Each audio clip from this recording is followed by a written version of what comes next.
তৃণমূল প্রার্থীর জয় কামনা করে মন্দিরে মায়ের চরণে অর্ঘ্য নিবেদন করলেন বিজেপি নেতা। চমকে ওঠার মতো ব্যাপারই বটে। তবে এতে দল বদলের কোনো ব্যাপার নেই। গাজলের তারাতলা তারা মন্দিরের পুরোহিত তথা বিজেপি নেতা সম্রাট মিশ্র স্বয়ং তৃণমূল প্রার্থী প্রসেনজিৎ দাসের জয়ের কামনা করে পুজো দিলেন।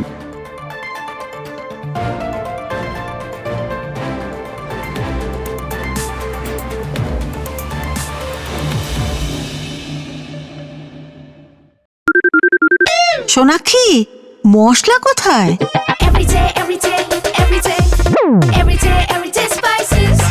এভরিডে মশলা, দেশের স্বাদ।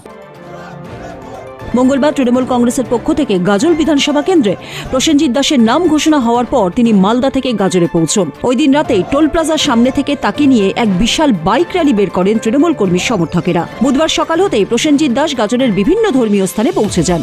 তারাতলা তারা মন্দিরে পুজোর মাধ্যমে দিন শুরু করেন। এরপর শ্যামাকালী মন্দির, আদি দুর্গা মন্দির, ভেতরের বাজারের মাজারে চাদর চড়ান তিনি। শেষে পঞ্চমুখী কালী মন্দিরেও পুজো দেন। প্রচারে নেমে প্রসেনজিৎ দাস বলেন, এবার 30,000 ভোটের ব্যবধানে ঘাসফুল ফুটবে বলে আমি নিশ্চিত। বিজেপি নেতা তথা পুরোহিত সম্রাট মিশ্র জানান, আমি এই মন্দিরের পুরোহিত। মায়ের দরবারে আশীর্বাদ নিতে যেই আসবেন তার হয়েই প্রার্থনা করা আমার কর্তব্য।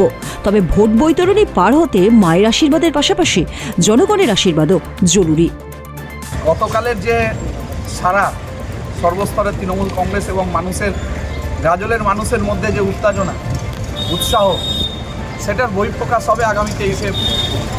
তবে এটাই বলতে পারি, গাজলের বিজেপি এমএলএ হেরে গেছে।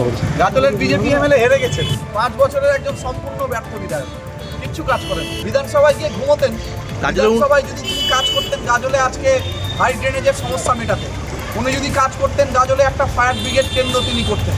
উনি যদি কাজ করতেন আজকে গাজলের মানুষের জন্য তিনি দরবার করতেন। একটা গাজলের মহিলা কলেজের জন্য করতেন। গাজলে একটা চিলড্রেন পার্ক হতো, কিচ্ছু করেন। 5 বছর ধরে ব্যর্থ বিধায়ক। কত লিড থাকবে আপনার মনে হচ্ছে? এখনই তো বলা যাবে না, তবে গাজলের বিজেপি বিধায়ক হারছে। গাজল থেকে পঙ্কজ ঘোষের সঙ্গে গৌতম দাসের রিপোর্ট, উত্তরবঙ্গ সংবাদ।